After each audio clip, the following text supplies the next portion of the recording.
Olá, campeão da redação, tudo bem? Pois é, você está vendo aqui, eu tive um acidentezinho hoje, um pequeno acidente. A idade vai chegando, a pessoa fica velha, começa a babar e eu não estou sem uniforme. Mas isso não nos impede de fazer mais uma aula show de bola para você, entregar um conteúdo legal de qualidade, pensando na sua aprovação, pensando na sua boa redação, tá certo? Hoje a gente vai falar de agrotóxicos, também conhecidos como pesticidas, conhecidos como defensivos agrícolas. Então, falaremos de agrotóxicos aqui, né, na sua relação do Brasil e do mundo, nesse momento em que tanto se trata da questão de meio ambiente no Brasil. Cheirou ou fumou? Comi um brócolis.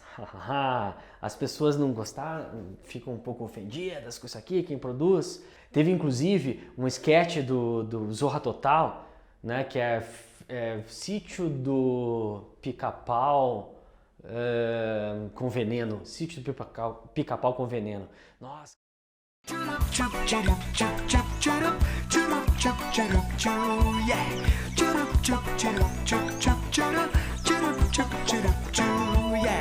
Borrifada na goiaba, pra agradar a tal bancada, tem veneno na panela e a banana brilha amarela. Sítio do Pica-Pau com sequela, espiga de milho transgênico, caprichada no arsênico, e o Saci criou outras pernas. Pra ruralista a vida é bela. Sítio do Pica-Pau com sequela, agrotóxico na semente, Rabicó ficou doente, Dona Benta Matusquela e a Emília ficou banguela. Sítio do Pica-Pau com sequela. Tchurup, tchup, tchurup, tchup, tchup, tchurup, tchurup, tchup, tchurup,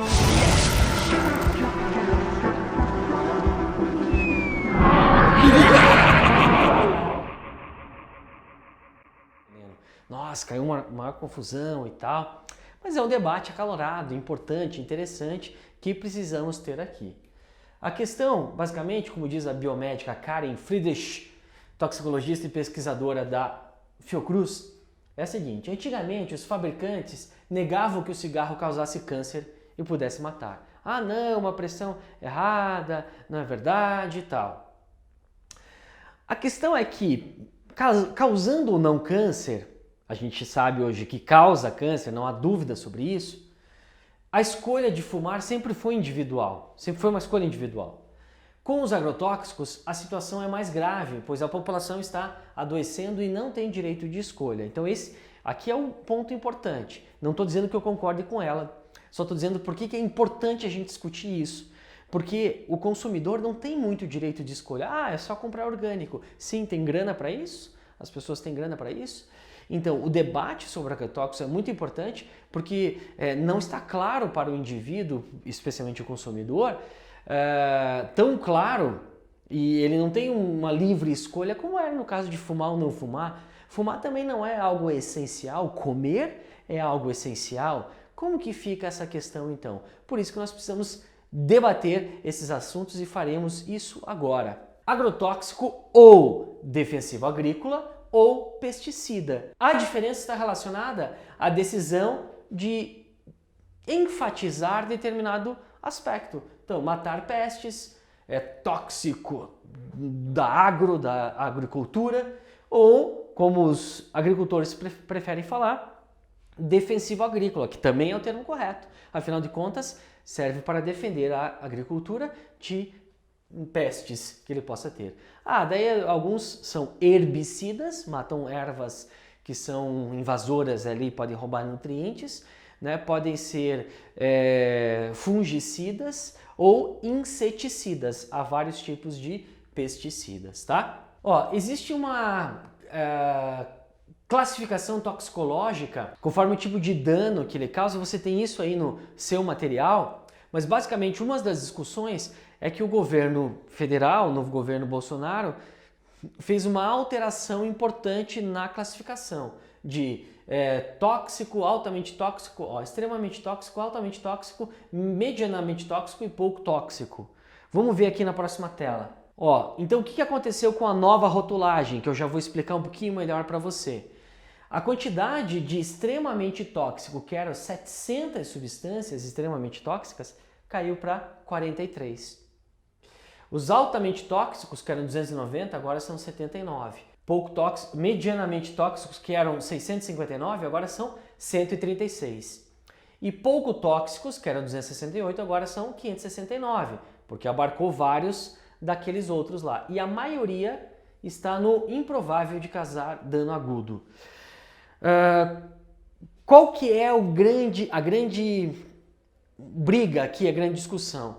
É que essa toxicidade diz respeito à toxicidade aguda e imediata. Então, em contato com a pele e com os olhos.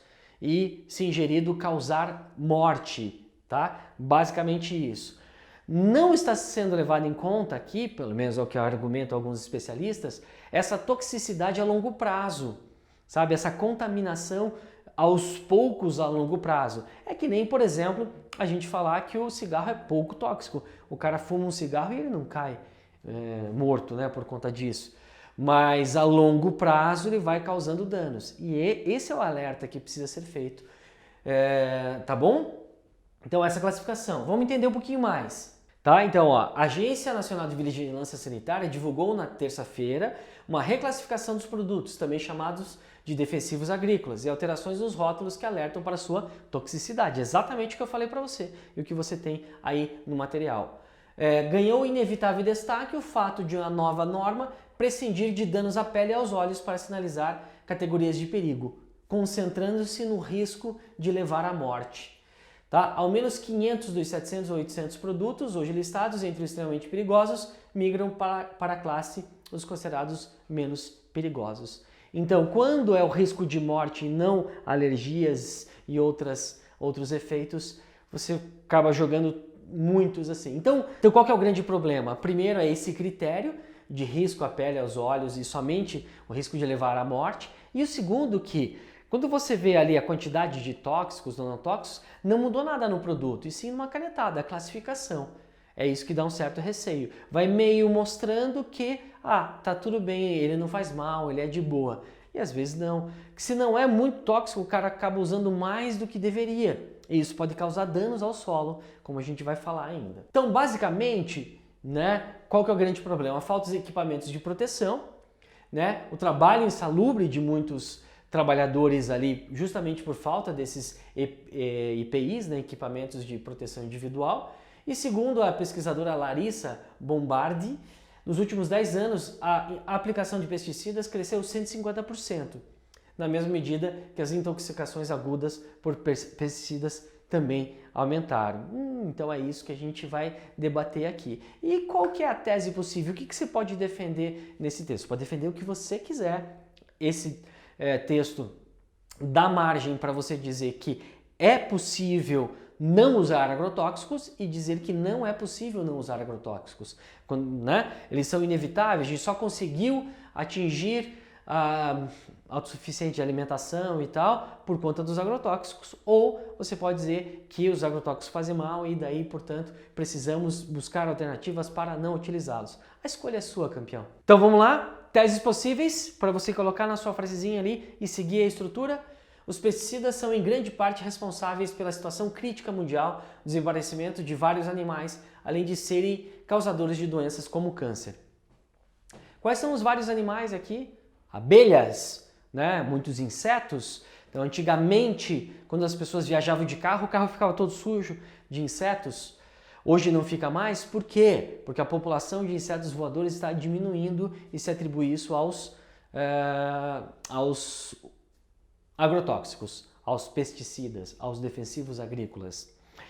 Que mais? População de abelhas. Tem uma reportagem muito interessante do Fantástico falando sobre essa morte das abelhas e os pesquisadores dão indícios claros de quando é uma morte natural por alguma praga, alguma coisa, ou quando é efeito de pesticida, defensivos agrícolas. A gente vai ver isso. Amanhã é o Dia Mundial das Abelhas. E como seria um mundo sem abelhas? Não seria apenas um mundo menos doce, sem mel, não. Seria um mundo sem maçãs, sem peras, abacates, abóboras, melões, melancias, cerejas, pimentas, chocolate, café. A lista não tem fim. A maior parte dos alimentos cultivados depende da polinização. Só que alguns agrotóxicos usados em lavouras estão matando as abelhas e assim ameaçando o equilíbrio tão importante para todos nós. Olha isso aí, ó. Tudo dentro e agonizando, morrendo, ó. O número de abelhas mortas no Brasil assusta. Ó, toda abelha morta aí, ó. Foram mais de 500 milhões de dezembro a abril em 4 estados brasileiros: São Paulo, Mato Grosso do Sul, Santa Catarina e Rio Grande do Sul. Mais um episódio aí de mortandade de abelha. Só no Rio Grande do Sul, 400 milhões de abelhas morreram nos últimos meses. Ó, pra bater na caixa não tem abelha, tudo morta.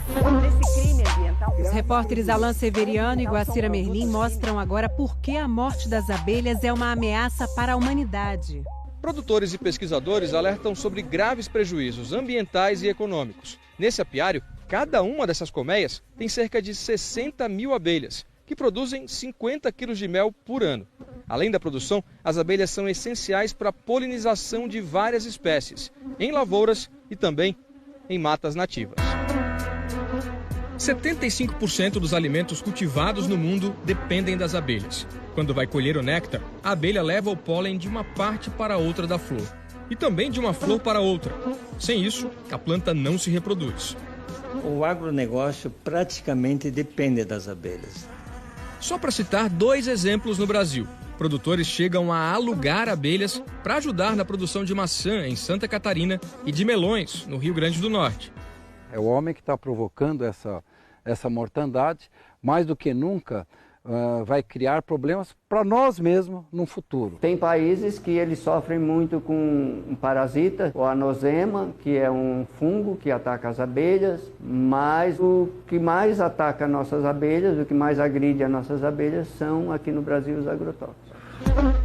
Foi o que constataram pesquisadores no interior de São Paulo. Com o apoio de fabricantes de defensivos agrícolas, eles analisaram abelhas mortas de 2015 a 2017. A maioria tinha resíduos de agrotóxicos, usados em plantações de cana e de laranja. Quando uma colônia de abelha é atacada por doença ou por pragas, ela leva um tempo razoavelmente grande para morrer, 2, 3, 4, 5 meses. Quando há uma grande quantidade de abelha morta em 24, 48 horas, os sintomas é bem característico de efeitos de agrotóxicos. Este especialista criou um aplicativo que monitora as mortes de abelhas pelo país.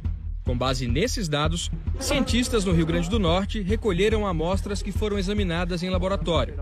Concluíram que em 4 anos, em 18 estados, 2 tipos de inseticidas mataram 770 milhões de abelhas. Os neonicotinoides, derivados da nicotina, e o fipronil. Esses agrotóxicos, hoje, eles são um dos mais utilizados na agricultura.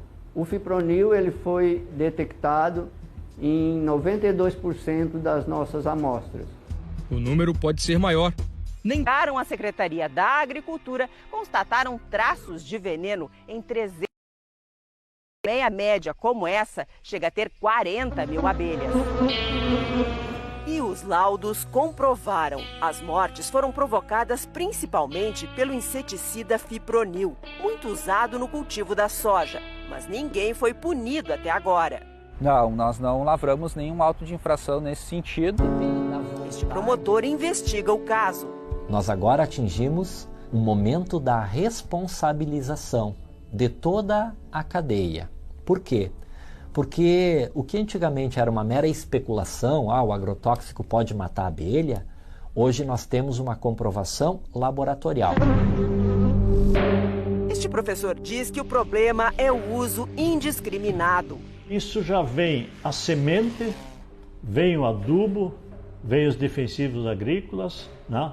Isso vem num pacote. Teria que avaliar primeiro se precisa ou não, né? E depois aplicar. No nosso meio não existe isso aí. O produtor não desperdiça insumos químicos, não usa em excesso, porque eles são extremamente caros em primeiro lugar. O produtor ele vai seguir um protocolo então de boas práticas, ao mesmo tempo em que o apicultor também o seguirá. Aqui no Brasil, são 53 os agrotóxicos à base de fipronil registrados. Eles foram liberados depois da análise de 38 estudos e têm indicações claras para o uso. A pulverização aérea, por exemplo, é proibida. O fipronil é uma ferramenta importante, essencial para a gente manter os atuais níveis de produção de alimentos. Desde que utilizado da maneira correta e seguindo orientações de bula, seguindo os parâmetros técnicos adequados, é uma substância segura. O IBAMA diz que vai reavaliar o fipronil usando novos estudos como base. Esta semana, um tribunal da União Europeia julgou o uso de inseticidas nos países do grupo. Suspendeu a restrição ao uso do fipronil e reafirmou a proibição de 3 inseticidas feitos à base de nicotina, os neonicotinoides. Os fabricantes ainda podem recorrer. Segundo a ONU, a população de abelhas diminuiu 37% na Europa e caiu pela metade nos Estados Unidos em 80 anos. Elas são um termômetro do planeta. E aí a gente pode concluir, pelas mortandades que estão acontecendo, né, que o planeta está febril. O que nós estamos trabalhando agora é na conscientização, educação e na coexistência da apicultura com a agricultura. O Paulo conseguiu algo raro, produz soja e mel. Nós temos um conjunto de colmeias que são produtoras de mel, dentro da lavoura de soja. Ele já sofreu com a morte das abelhas e convenceu os vizinhos a não usarem agrotóxicos. No momento que nós conseguimos conscientizar os produtores rurais que eles, preservando as abelhas, vão ter um ganho, automaticamente nós estamos ganhando junto. Então é um jogo de ganha-ganha, ganha a natureza, ganha os apicultores e ganha o produtor rural. Então acho que o entendimento que a abelha tem com as flores deveria servir de modelo para o entendimento entre as pessoas.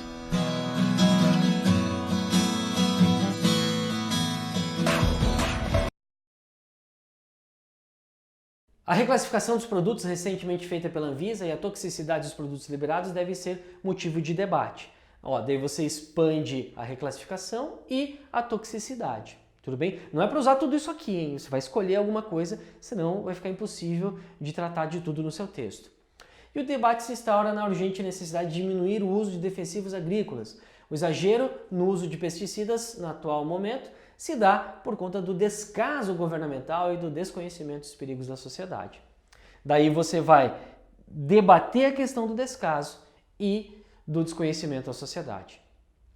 Beleza? Vamos ver mais algumas ideias para complementar no seu texto.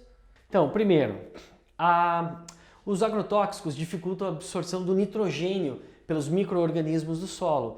Na verdade, você tem uma fauna ali no solo e esses micro-organismos, às vezes, acabam sendo mortos.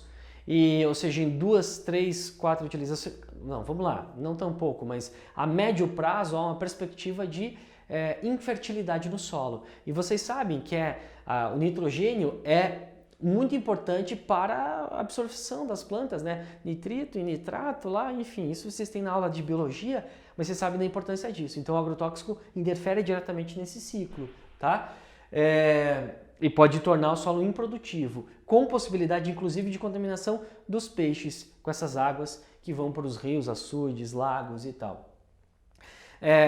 Um alerta também que você pode falar é que no Brasil, quando um agrotóxico é registrado, ele fica autorizado para sempre, nunca vence a sua liberação. Não tem, digamos assim, reavaliações como acontece, por exemplo, na União Europeia. Depois de um tempo, para ver se ele ainda é seguro, se sua utilização está sendo feita de maneira correta.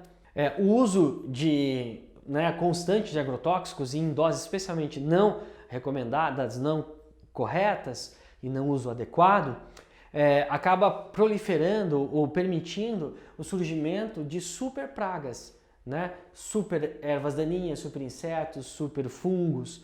assim como tem a questão da infecção hospitalar, por conta das pessoas usarem de maneira equivocada antibióticos. Então nós temos toda essa preocupação.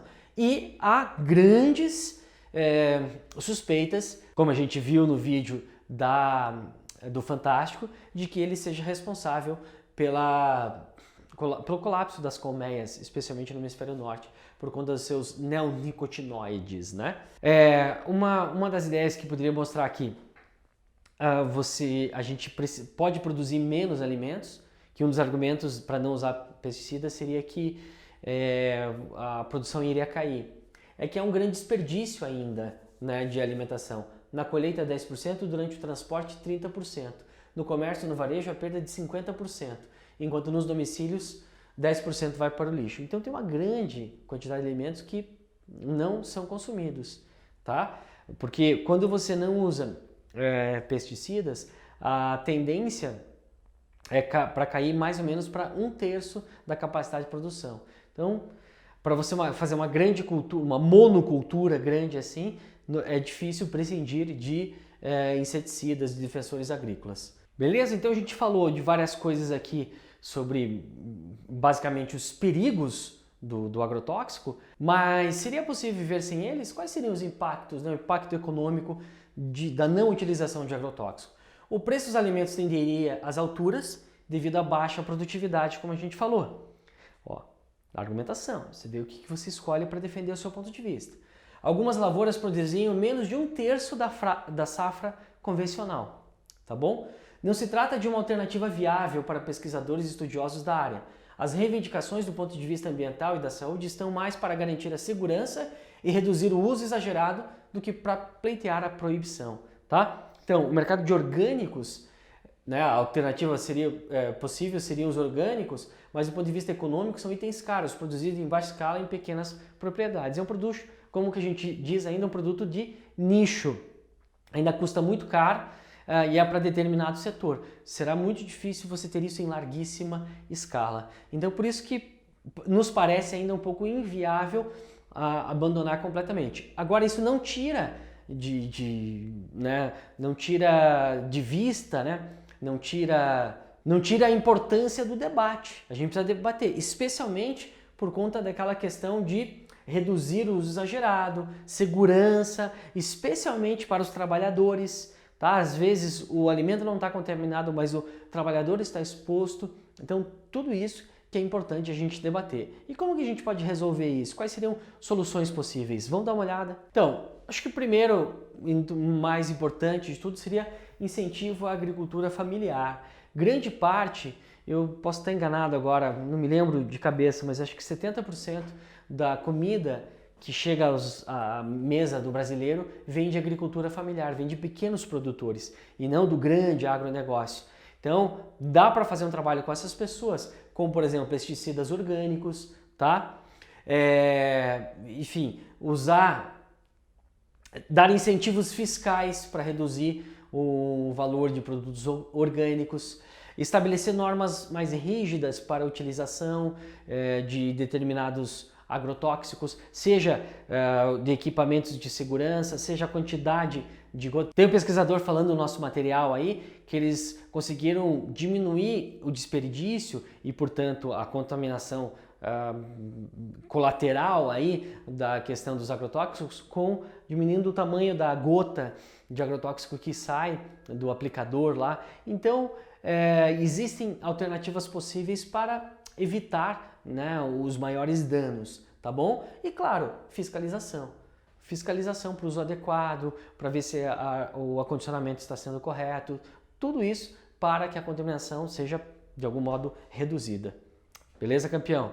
Agora tem o quê? A proposta de redação. Vamos ver sobre o que você tem que escrever.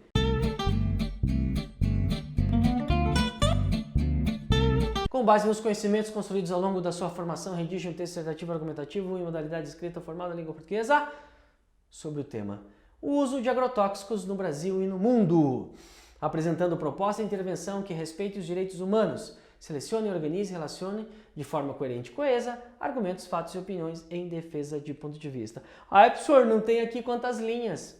Quantas linhas que é no Enem? Hein? A gente sempre falou, você sabe? de 7 a 30, mas o aluno campeão não manda texto com menos de 20. Ó, hein?